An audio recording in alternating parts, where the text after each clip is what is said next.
작년 말 또 새해 지금까지 사실 날수로는 그렇게 많지 않습니다. 근데 그 사이 국내외적으로 얼마나 많은 일들, 또 우리에게 충격적인 그런 사건, 사고들이 얼마나 많았는지요. 우리가 건강한 교회를 말하고 건강한 성도를 말하는데 이런 아무리 좋은 꿈을 꾸고 아무리 좋은 일을 하려고 해도 하루아침에 그런 꿈들이 사라질 수도 있습니다. 폭력적인 일들, 세상의 수많은 사건, 사고들이 우리로 하여금 평안하게 하지 못할 때가 많이 있다는 말입니다. 건강하다는 것은 상처가 없다는 말이잖아요. 내 몸이 강건하다는 말은 내 안에 어떤 질병이 없다는 거죠. 내 몸이 조화가 되고 내 몸 안에 균형이 맞고 내 몸 안이 평안하다는 거거든요. 그런데 외부적으로 또는 내부적으로 내 안에 갈등이 있고 질병이 있고 사회적인 고통이 있을 때는 내가 건강할 수가 없는 사실입니다. 교회든 집이든 건강해야 하는데 내 육체든 마음이든 영혼이든 깨진 곳이 있다면 결코 건강할 수가 없습니다.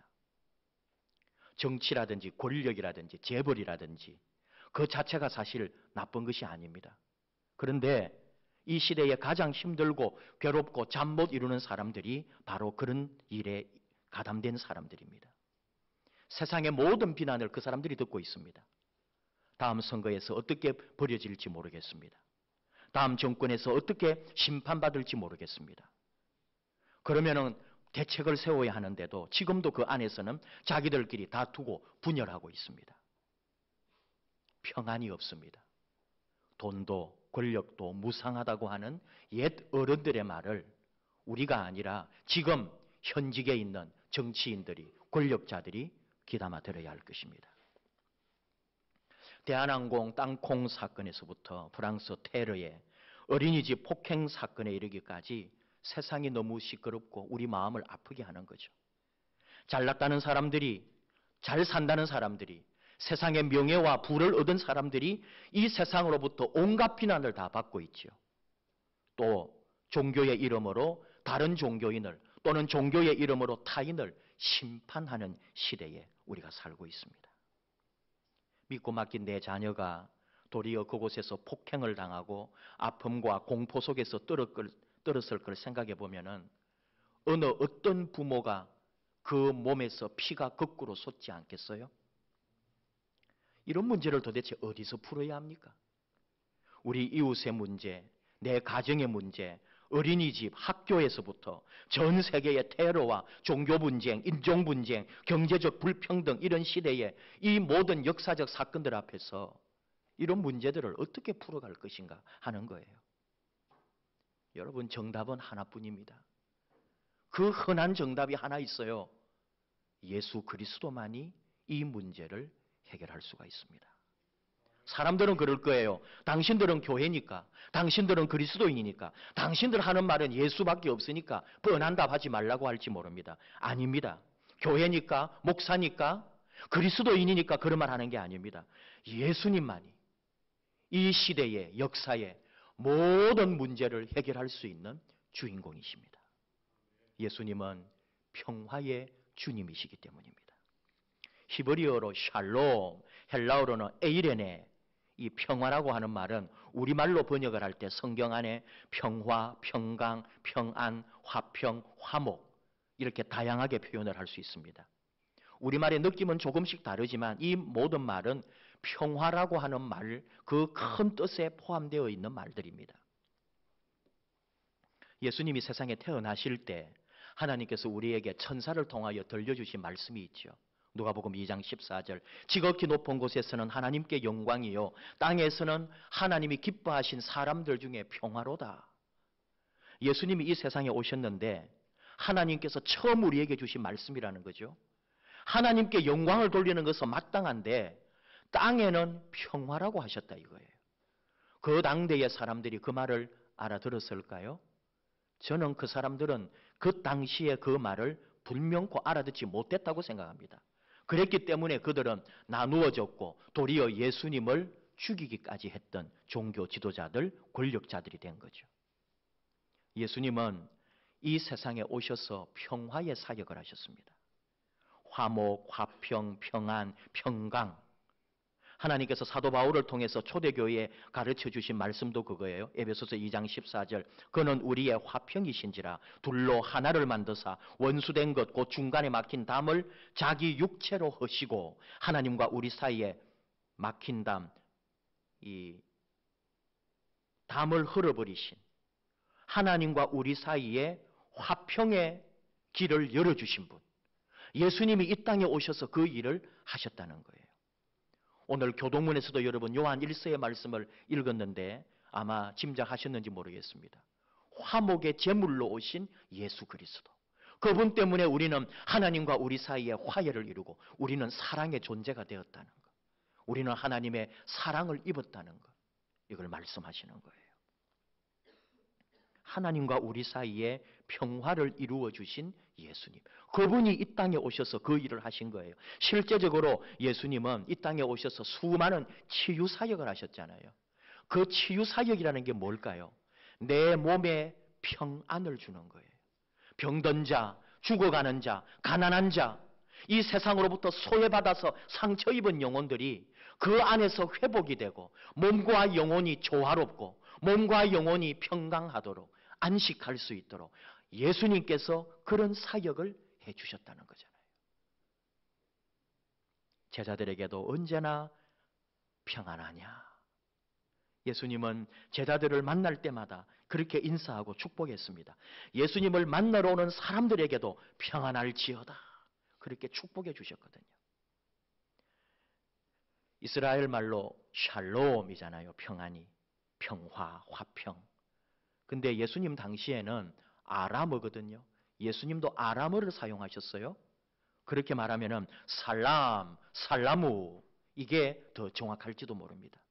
언어가 2000년 동안에 또 변하기도 했겠지만은 거의 비슷한 말. 살람, 살라무. 지금도 아랍 사람들이 이 말을 사용하고 있습니다. 평화라고 하는 말에 그 평화라고 하는 한 단어지만 그 안에는 수많은 뜻이 숨어 있다는 거예요. 우리 한국 사람들 자주 하는 인사가 그런 거잖아요. 간밤에 평안하셨습니까? 지난밤 잘 주무셨습니까? 별일 없으십니까? 그 인사지만 별일 없습니까? 하는 그 말 속에 우리 한국인만이 느끼는 많은 정서가 있고 그 속에 많은 뜻이 있거든요. 마찬가지로 이스라엘 사람들에게 샬롬이라고 하는 것은 에이레네라고 하는 것은 그 안에 무수한 뜻이 있다 이거예요. 완전함, 하나됨, 조화, 번영, 건강함, 충만함, 만족 이런 뜻도 그 속에 같이 들어있어요. 화평, 화목, 평강, 평안뿐만 아니라 이런 귀한 뜻들이 그 속에 다 숨어 있는 거죠. 신앙적으로 말하면 하나님과 나 사이에 형성되어 있는 내적인 조화입니다. 이게 하나님과 우리 사이의 평화예요. 그런데 하나님은 그것으로 끝나라고 하지 않습니다. 하나님과 나 사이에 이루어진 이 조화로운 평화를 다른 사람과의 관계까지 맺어가라. 이게 바로 샬롬인 거예요. 하나님과 나만 평화로운 게 아니라 내가 받은 그 평화를 내 이웃과 함께 나누는 이것이 샬롬, 살라무입니다. 이사야 54장 10절 하나님께서 이사야 선지자를 통해 주시는 말씀. 산들이 떠나며 언덕들은 옮겨질지라도 나의 자비는 너에게서 떠나지 아니하며 나의 화평의 언약은 흔들리지 아니하리라. 너를 긍휼히 여기시는 여호와께서 말씀하셨느니라. 화평의 언약이란 말을 썼어요. 이게 바로 평화의 약속입니다. 예수님에 대한 약속, 메시아에 대한 약속, 예수님을 통해 이 땅에 진정한 평화를 너희에게 주겠다. 산들이 떠나가고 언덕이 옮겨지는 이 세상에 기축의 변화가 있다 할지라도, 세상이 무너진다 할지라도 하나님의 평화로운 약속, 예수님을 통해 이루어질 그 언약의 약속을 반드시 너희 안에 그 화평을, 평안을 이루어 주겠다 하는 말씀이죠. 예수님은 예루살렘 성을 바라보시면서 오늘날 평화에 관한 일을 너희도 알았더라면 좋을 뻔하였거니와 하면서 눈물을 흘리며 우신 적이 있어요. 탄식을 하셨습니다. 그 우람한 예루살렘 성, 그 높은 건물들, 그 2000년 전에 굉장히 대도시로서 아름답게 만들어진 예루살렘을 바라보시면서 예수님은 뭘 보셨나요? 그 속에 종교적 정치적인 타락과 암투와 돈과 하나님을 떠난 지도자들을 보시면서 그 웅장한 대단해 보이는 구조물들을 보며 도리어 우셨다고요. 여러분, 우리도 다 커지길 원하잖아요. 뭐든지 대단한 삶을 살려고 하는데 너무 높은 거, 너무 대단한 거, 높은 빌딩, 건물, 거대한 도시, 10,000명, 20,000명, 100,000명 하는 큰 교회들, 메가처치라고 하는 이런 교회들, 우리가 부러워할 거 없어요. 하나님의 뜻과 우리 주님이 원하시는 것과는 멀 수도 있다는 것을 항상 기억해야 합니다. 구약시대 스가랴 선지자를 통해서도 예수님에 대하여 예언합니다. 스가랴 9장 9절 이하에 시온에 따라 크게 기뻐할지어다. 예루살렘에 따라 즐거이 부를지어다. 보라, 네 왕이 너에게 임하시나니 그는 공의로우시며 구원을 베푸시며 겸손하여서 나귀를 타시나니 나귀의 작은 것 곧 나귀 새끼니라. 내가 에브라임의 병거와 예루살렘의 말을 끊겠고 전쟁하는 활도 끊으리니 이는 그가 이방 사람에게 화평을 전할 것이요 그의 통치는 바다에서 바다까지 이르고 유브라다 강에서 땅 끝까지 이르리라. 그런 예언을 했어요. 우리 예수님의 오심을 그대로 말씀하고 있죠. 근데 그 중에서 이방 사람에게 화평을 전한다는 게 바로 평화예요. 예수님이 이 땅에 오셔서 이스라엘 민족뿐만 아니라 온 세상 모든 사람에게 바로 하나님의 평화를 전해주겠다고. 하나님의 화평을, 하나님의 평강을, 하나님의 평안을 전해주시겠다고. 바로 그 메시아가 작은 자, 낮은 자, 가난하고 병든 자와 함께할 나귀 새끼를 탄 메시아가 오고 있다고 가르쳐 주신 거죠. 그분이 이루실 그 십자가로 이루실 그 희생으로 이루실 사랑의 나라, 평화의 나라입니다.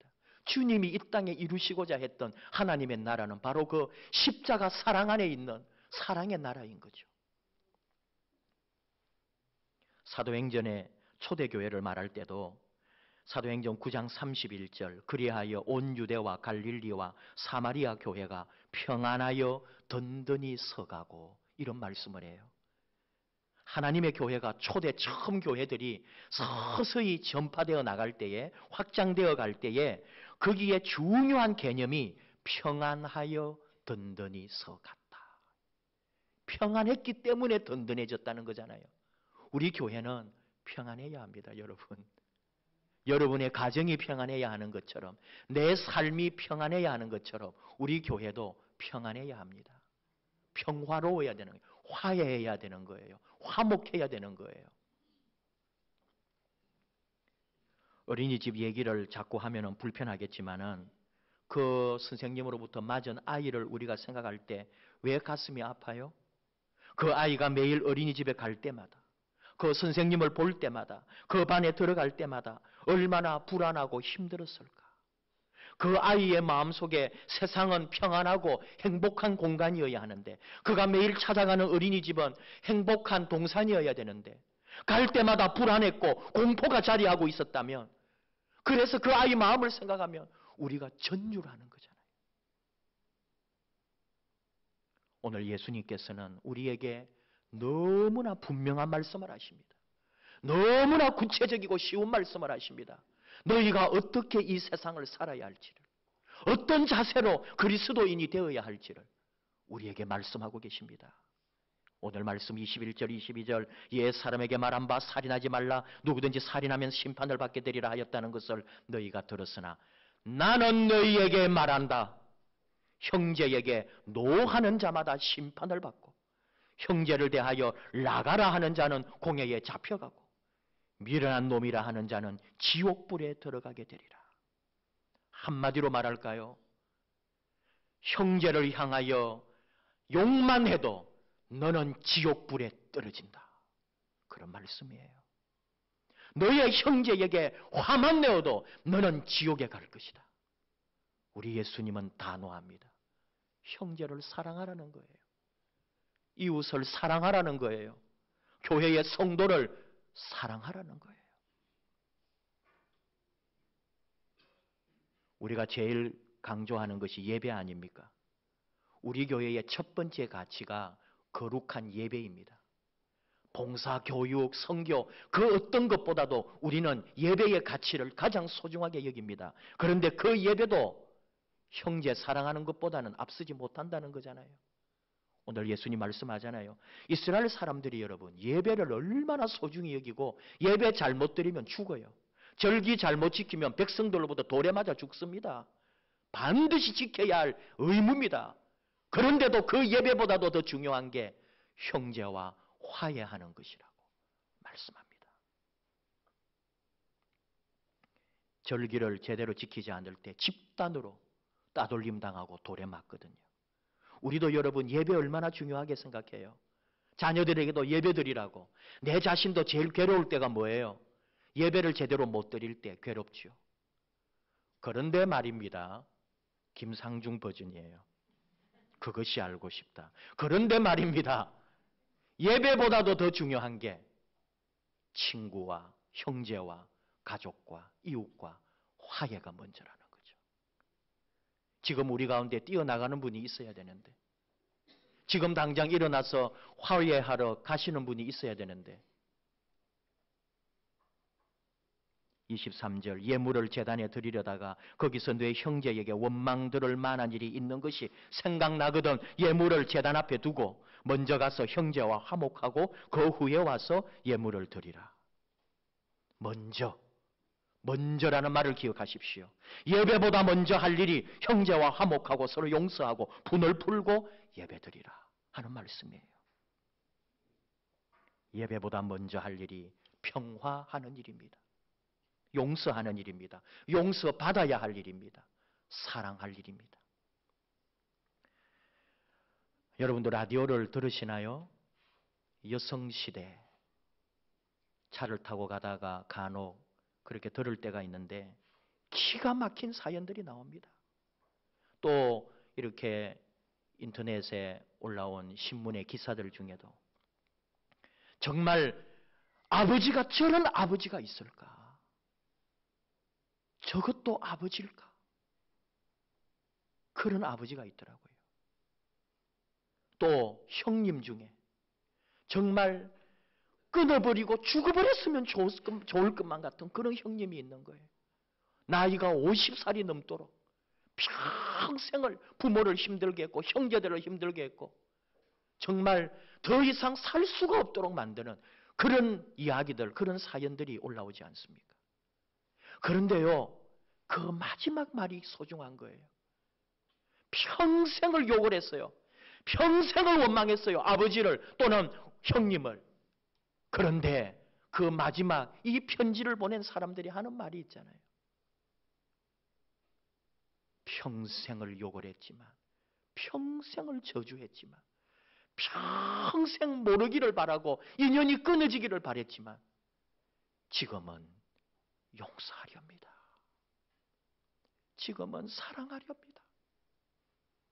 마지막 죽어가는 아버지, 이제 그 수술을 3번이나 받고 모든 집안을 망하게 한 저 형님, 그래도 용서하고 마지막 인생을 곁에서 함께 하렵니다. 그게 편지를 보낸 사람들의 마음이에요. 그 마음 좀 알아달라고, 그렇게 위로해달라고, 치유받고 싶어서 저는 편지를 보낸 줄 알아요. 여러분, 세상 사람도 그렇다고요. 세상 사람도 그렇게 힘들었지만 마지막에는 용서하고 사랑하고 그 마지막 인생을 보듬어 주려고 애를 쓰고 눈물로 도리어 평생을 욕하고 저주했던 자기가 회개하고 있잖아요. 우리 예수 믿는다는 게 그런 거죠. 사랑하고 용서하고 또 품어주고 또 기다려주고.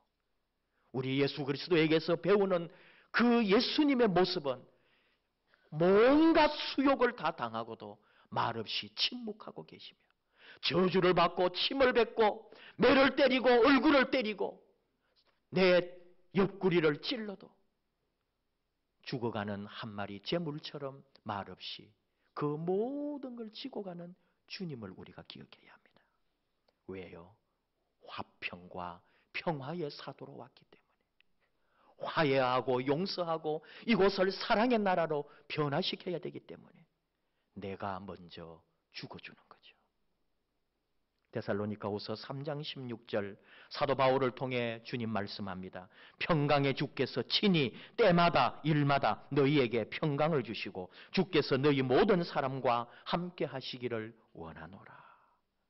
우리 주님이 평화를 주시고 화평을 주시고 영원히 언제나 무슨 일마다 평화롭게 화평하게 화목하게 해주시겠다고. 요한복음 14장 27절 주님이 직접 말씀하십니다. 평안을 너희에게 끼치노니 곧 나의 평안을 너희에게 주노라. 나의 평화를, 나의 화평을, 나의 화목을 너희에게 주노라. 내가 너희에게 주는 것은 세상과 같지 않다. 세상도 평화를 줘요. 근데 그 세상 평화보다도 더 귀한 주님의 평화를 주신다는 거죠. 그 평화가 뭐냐? 너희는 마음에 근심하지도 말고 두려워하지도 말라.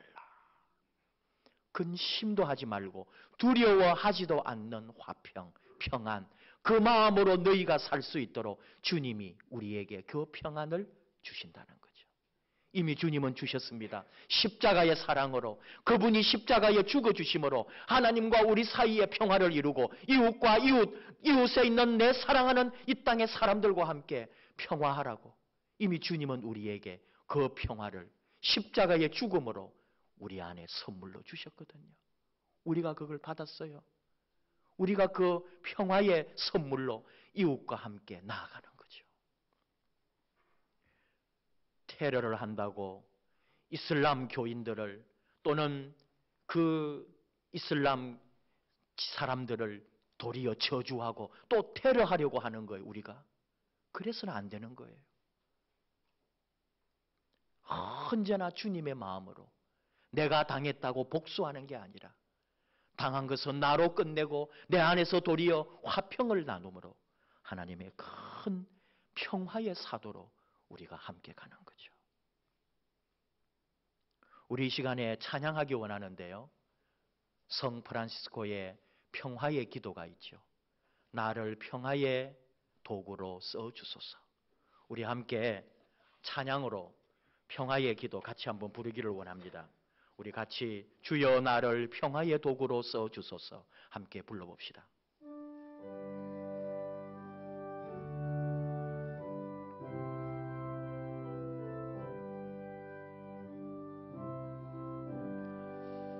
주여 나를 평화의 도구로 써주소서. 매움 있는 곳에 사랑을, 상처가 있는 곳에 용서를, 분열이 있는 곳에 일치를, 의혹이 있는 곳에 믿음을 심게 하소서. 주여 나를 평화의 도구로 써주소서. 오류가 있는 곳에 진리를, 절망이 있는 곳에 희망을, 어둠이 있는 곳에 광명을, 슬픔이 있는 곳에 기쁨을 심게 하소서. 위로받기보다는 위로하고, 이해받기보다는 이해하며, 사랑받기보다는 사랑하며, 자의의 을 이루어 영생을 얻기 때문이니. 주여 나를 평화의 도구로 써주소서.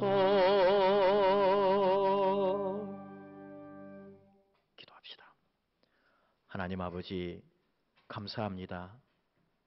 주님을 통하여 이 세상에 참 평화를 이루어 주신 것, 주님을 통하여 하나님과 나 사이에 화평을 이루어 주신 것, 주님의 십자가를 통하여 나와 이웃에 참된 평강을 주신 것, 저희가 잘 압니다. 그런데도 세상 살아가면서 분노하고 욕하며 다투고 나누어지며 분열하는 저희들을 불쌍히 여겨 주시옵소서.